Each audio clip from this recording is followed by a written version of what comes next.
Soal yang ke-1, jelaskan tentang HAM. Hak asasi manusia atau HAM adalah hak-hak yang melekat pada setiap individu hanya karena mereka manusia. Ini melibatkan hak-hak dasar seperti kebebasan berpendapat, hak hidup, kebebasan dari penyiksaan, dan hak untuk bebas dari diskriminasi. HAM bersifat kodrati, melekat, dan universal. Soal yang kedua, jelaskan dan berikan contoh kasus tentang demokrasi. Demokrasi adalah sistem pemerintahan di mana kekuasaannya dipegang oleh rakyat dan dijalankan oleh mereka secara langsung atau melalui perwakilan.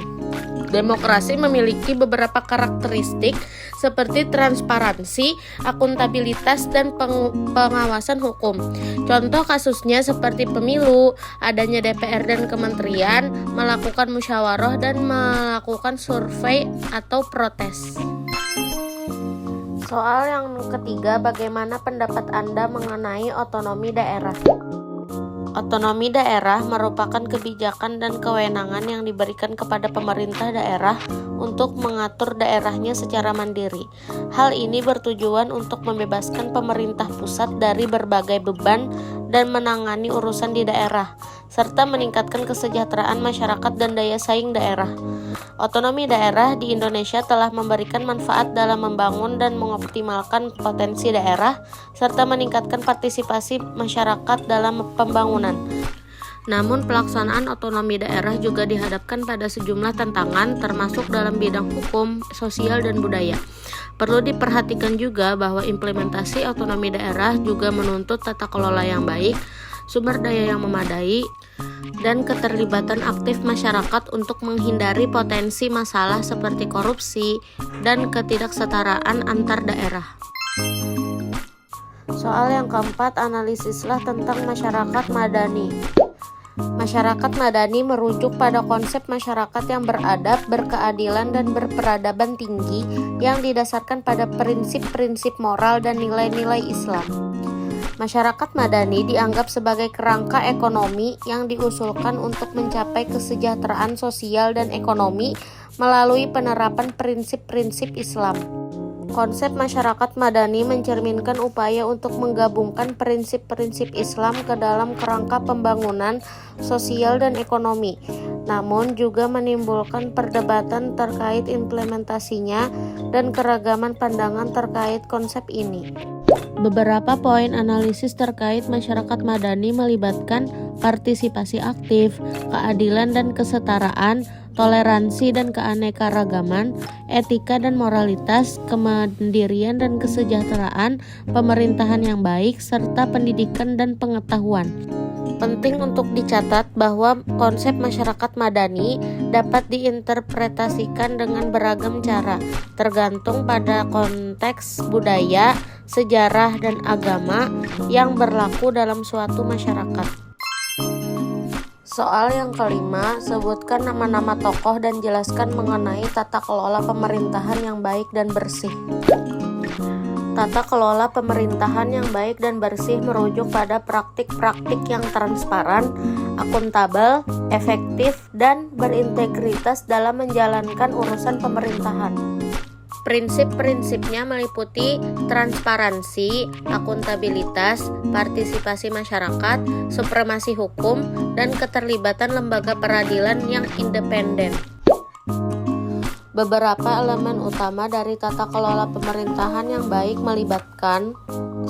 Transparansi, yaitu proses pengambilan keputusan dan tindakan pemerintah harus terbuka dan dapat dipahami oleh masyarakat. 2. Akuntabilitas, yaitu pemerintah dan lembaga publik harus bertanggung jawab atas tindakan mereka kepada warga negara dan lembaga pengawasan. 3. Partisipasi masyarakat, yaitu masyarakat perlu terlibat dalam proses pengambilan keputusan untuk memastikan kepentingan mereka diakomodasi. 4. Keadilan dan kesetaraan.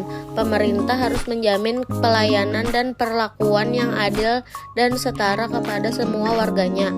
Yang kelima adalah efisiensi dan efektivitas, yaitu pemerintah harus mengelola sumber daya dengan efisien dan mencapai hasil yang diinginkan.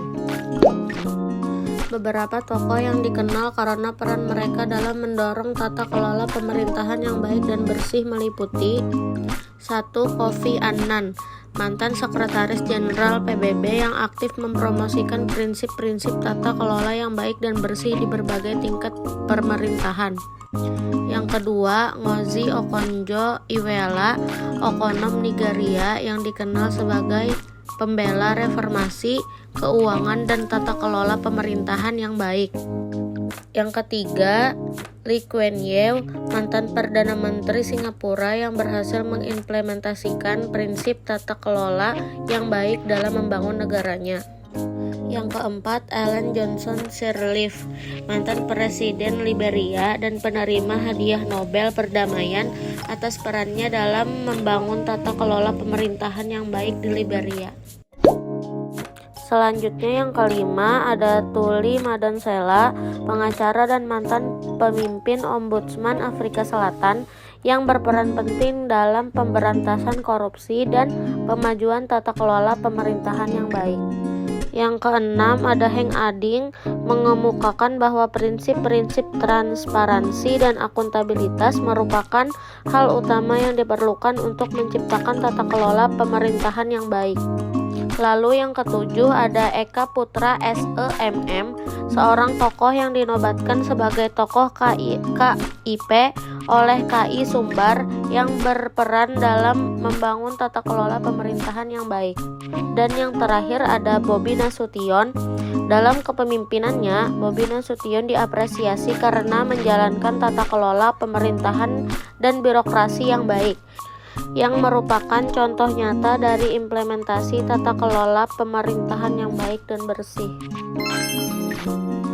Soal yang keenam, apa yang dimaksud dengan ketahanan dan integrasi nasional?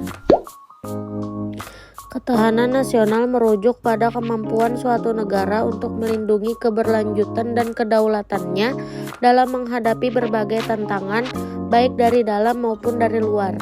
Ini melibatkan aspek pertahanan militer, keamanan ekonomi, keberlanjutan lingkungan, dan stabilitas sosial. Ketahanan nasional merujuk pada kondisi dinamis suatu bangsa yang meliputi segala aspek kehidupan nasional yang terintegrasi, yang mencakup keuletan dan ketangguhan dalam menghadapi dan mengatasi berbagai tantangan, ancaman, hambatan, dan gangguan, baik dari dalam maupun luar, guna menjamin identitas, integritas, dan kelangsungan hidup bangsa serta negara. Integrasi nasional mengacu pada upaya untuk menyatukan atau menggabungkan suatu bangsa hingga menjadi satu kesatuan yang bulat dan utuh. Integrasi nasional mengacu pada proses penyatuan dan penggabungan berbagai kelompok atau entitas dalam suatu negara untuk membentuk kesatuan yang kokoh. Hal ini mencakup pembentukan identitas nasional, penguatan solidaritas, dan pengurangan ketidaksetaraan antar wilayah atau kelompok masyarakat. Ketahanan nasional dan integrasi nasional saling terkait karena pembentukan identitas dan solidaritas nasional yang kuat dapat meningkatkan ketahanan dalam menghadapi berbagai ancaman. Keduanya merupakan aspek penting dalam memastikan eksistensi dan kesejahteraan suatu negara. Soal yang ketujuh, menurut pendapat Anda, apa yang dimaksud dengan wawasan nasional?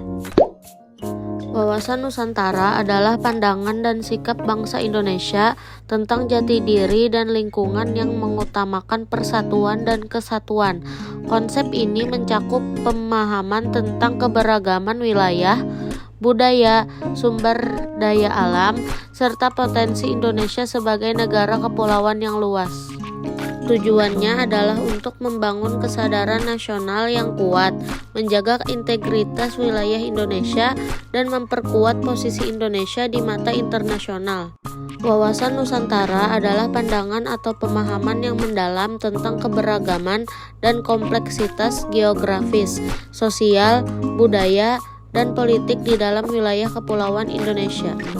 Pemahaman ini mencakup pengakuan akan keberagaman etnik, agama, bahasa, serta kekayaan alam yang melibatkan puluhan ribu pulau dan ratusan suku bangsa. Pentingnya wawasan Nusantara terletak pada usaha membangun kesatuan dan persatuan dalam keragaman sehingga menjadi dasar untuk pembangunan nasional yang berkelanjutan. Wawasan Nusantara mencerminkan semangat untuk memahami, menghargai, dan memanfaatkan potensi seluruh wilayah Indonesia secara adil dan seimbang. Dengan pemahaman ini, diharapkan masyarakat dapat bekerja sama untuk mencapai tujuan bersama tanpa mengesampingkan kepentingan setiap daerah atau kelompok. Wawasan Nusantara juga menjadi landasan untuk menjaga kedaulatan, keamanan, dan keutuhan negara.